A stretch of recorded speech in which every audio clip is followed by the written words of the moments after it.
सभी सम्मानित साथियों को मेरा पुनः जय भीम।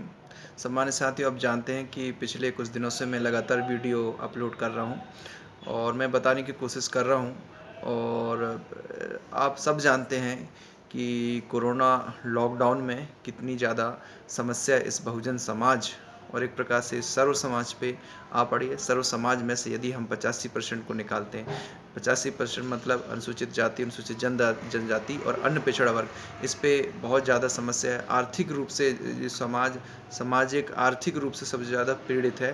तो इसको हमको ध्यान देना होगा कि कोरोना काल में कितनी ज़्यादा समस्या है, क्योंकि आपको मालूम है कि रोज़गार है नहीं है, नौकरियां छिन गई हैं। और दूसरी तरफ हमारे जो लोग नौकरी के लिए जो अन्य राज्यों में पलायन करके गए हुए थे, वो पिछले साल किस तरह से वो हज़ारों किलोमीटर पैदल चल के वो घर पहुँचे रहे और पैरों में छाले तक पड़ गए थे। कितनी महिलाओं ने अपने मासूम बच्चों को अपनी गोद में लेकर कितने हज़ार किलोमीटर से चलकर वो अपने अपने घरों में आए हुए थे। हमारे जो शहडोल के जो आदिवासी 8 से 9 लोग रेलवे पटरी पे चलते हुए वो इतने थक गए थे कि उनको नींद आ गई थी और वहाँ से एक रेलगाड़ी गुजरी और मालगाड़ी, जिससे वो कटकर उनकी जान चली गई थी। तो भारतीय जनता पार्टी के विधायक लोग जाके और उनको मामूली मुआवजा देने का काम करते हैं। ये आदिवासियों की जीवन की कीमत है, चाहे वो आदिवासी हो दलित हो। इनके लिए सम्मानित साथियों कोई खास प्रयास इस सरकार के द्वारा किया गया नहीं है। और फिलहाल जो ये कोरोना है, फिर से हम बात करें तो वही भयानक स्थिति, वही भयानक मंजर हमको देखने के लिए मजबूर होना पड़ सकता है अगर समय रहते हुए देश की आवाम नहीं जागी, SC ST OBC Bahujan Samaj नहीं जागा और वो अपने घरों में हैं। मजबूरी है, सरकार ने लॉकडाउन लगा दिया है कि आप लोग घर के अंदर ही रहो, ताला बंद करके रख दिया गया है। आपका घर ही आपके लिए जेल है। हम आपके लिए व्यवस्था नहीं करेंगे।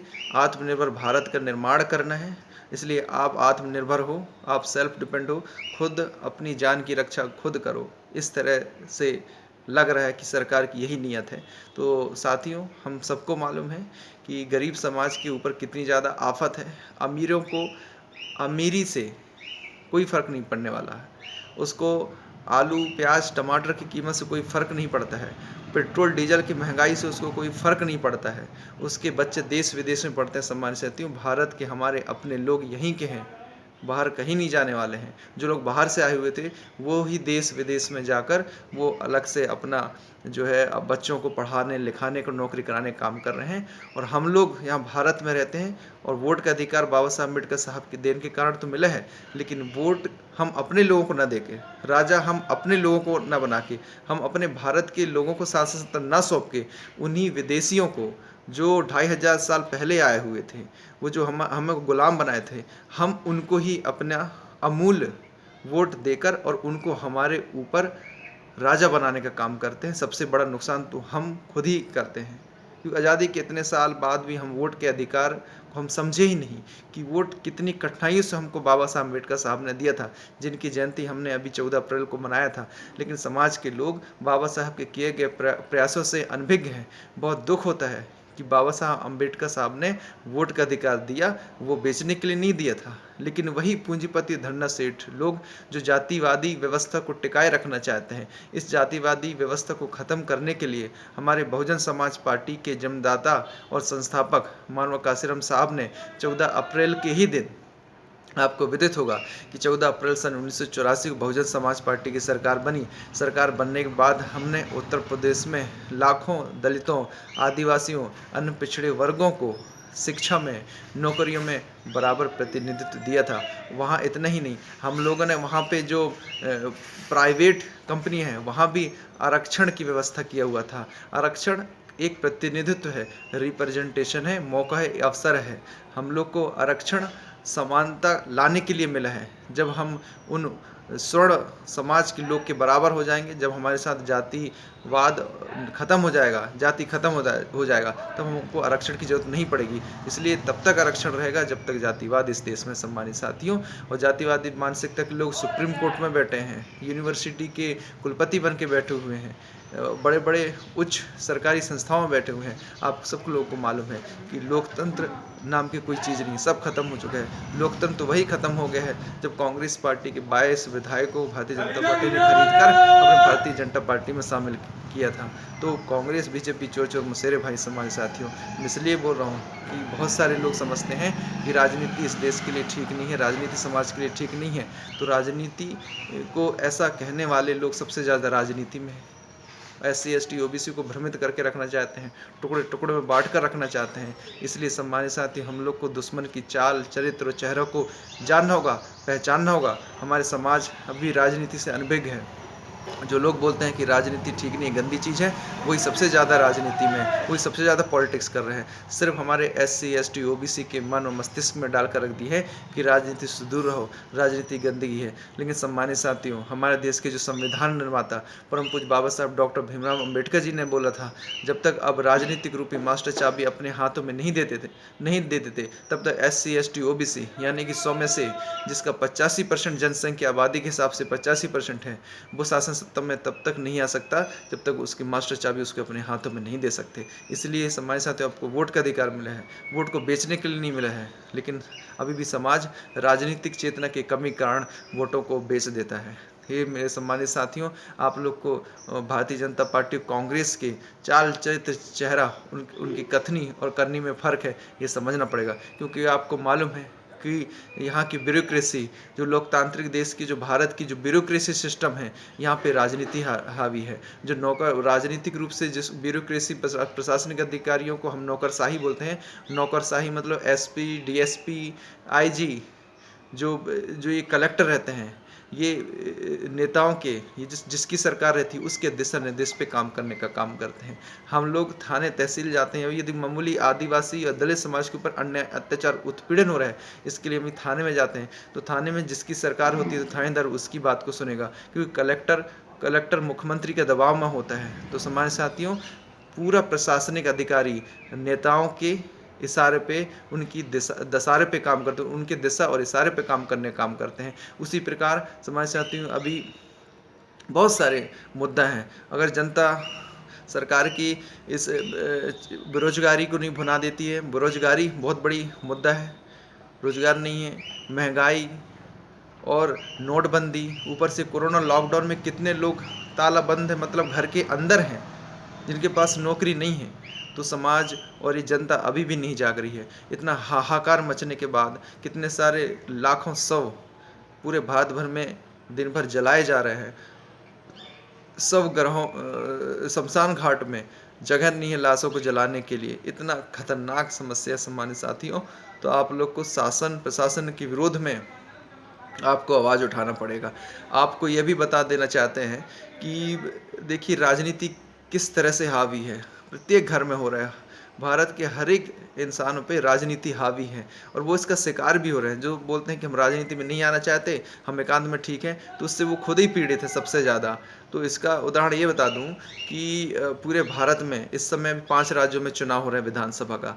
असम में, तमिलनाडु में, केरल में, पुडुचेरी में और पश्चिम बंगाल में। यहाँ पे आप सबको मालूम है कि अगर एजुकेशन, पढ़ाई ऑनलाइन हो सकता है, हियरिंग, जो न्यायालय में, कोर्ट में हियरिंग सुनवाई होती है, वर्चुअल हो सकता है, पढ़ाई लिखाई वर्चुअल हो सकता है, पैसे ट्रांसफ़र भी ऑनलाइन हो सकते हैं। तो चुनाव प्रचार जो हो रहे हैं वो ऑनलाइन क्यों नहीं हो सकता है, वो वर्चुअल क्यों नहीं हो सकता, ये भी एक प्रश्न चिन्ह है। वहाँ पे जहाँ पे चुनाव प्रचार हो रहे हैं, वहाँ राजनीति इतनी ज़्यादा खतरनाक रूप से हावी, कोरोना है ही नहीं है वहाँ पे। चुनाव प्रचार में जहाँ जहाँ चुनाव हो रहे हैं, यहाँ पे दमोह में उपचुनाव होने जा रहे हैं अभी 17 तारीख को। तो यहाँ भी जो है कोरोना नहीं है, जहाँ जहाँ चुनाव हो रहा है वहाँ कोरोना नहीं है। आप उत्तराखंड के हरिद्वार में, हर की पौड़ी में, जहाँ गंगा स्नान करने के लिए लोग जाते हैं, वहाँ पे अपना मैल गंदगी साफ करने के लिए जाते हैं। वो बोलते हैं कि हम अपना पाप धुलने के लिए गए हुए हैं गंगा में। तो वहाँ पे लाखों श्रद्धालु जो 10 लाख से ऊपर इकट्ठे हुए हैं, वहाँ पे कोई कोरोना नहीं है। तो ये दोहरा चरित्र है। अब देखिए, सरकार की कथनी करनी में कितना बड़ा फर्क है, और हम लोग इन्हीं गद्दारों को, इन्हीं नलायकों को वोट देकर और हम राजा बनाने का काम करते हैं। आपका एक एक वोट बहुत कीमती है। फिर से वही बात बोलूँगा, जो हम भारत के असली लोग हैं, जो हम भारत के अंदर के लोग हैं, भारत में रहने वाले लोग हैं, जिनके लड़के बच्चे यहीं पढ़ेंगे, और हमको ही राजा हमारे अपने बीच में समाज में से किसी नेता को तैयार करके राजा बनाना पड़ेगा। आपस में भेदभाव ना हो, ईर्ष्या ना हो, स्वार्थ ना हो, स्वार्थहीन ईर्ष्या के बिना हमको समाज को तैयार करते हुए हमारे अपने नौजवान साथियों को, जो बाबा साहब की देन से जो शिक्षित हैं, जो पढ़े लिखे हो गए हैं, जो नौकरी कर रहे हैं, तो उनको भी जागरूक करें कि देखो देश बचा लो, ये देश हमारा, ये भारत हमारा है। अभी जो भारत के प्रथम घुसपैठिए जो हज़ारों साल पहले आए हुए थे, उनको हम शासन सत्ता की बागडोर दिए हुए हैं, इसलिए गरीबी को बनाए रखना चाहते हैं। इस देश में गरीबी बना रहे, गरीबी बना रहने से भुखमरी आएगी और वो लोग भारतीय जनता पार्टी के लोगों के पास ही जाएंगे। तो उनको गरीबी रहे, आदमी को बस सांस लेने लायक छोड़ दो। अब तो सांस लेना ही मुश्किल हो गया जब से कोरोना महामारी आई है। ये इसमें ऐसा हो गया कि इनको ऑक्सीजन की कमी हो रही है, कितने सारे लाशें जिंदा जलाई जा रही हैं। पूरा नज़ारा इतना खतरनाक भयावह है कि आदमी एक दूसरे से मिलने से डर रहा है कि किसी के घर जाएंगे तो कोरोना ना हो जाए।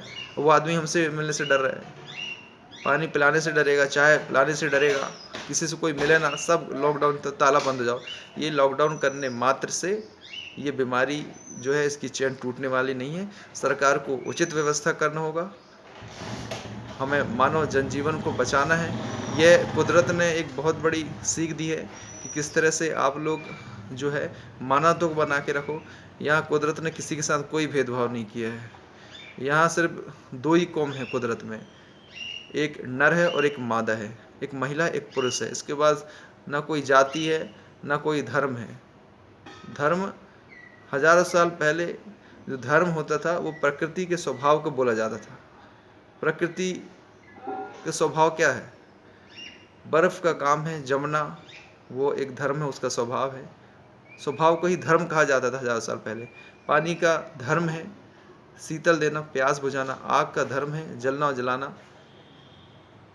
हवा का धर्म है शीतल तक पहुँचाना, ऑक्सीजन देना। ये पंचतत्व है, यही धर्म है। पंचतत्व से बढ़कर सच्चाई और मानवता से बड़ा धर्म दुनिया में कोई नहीं है।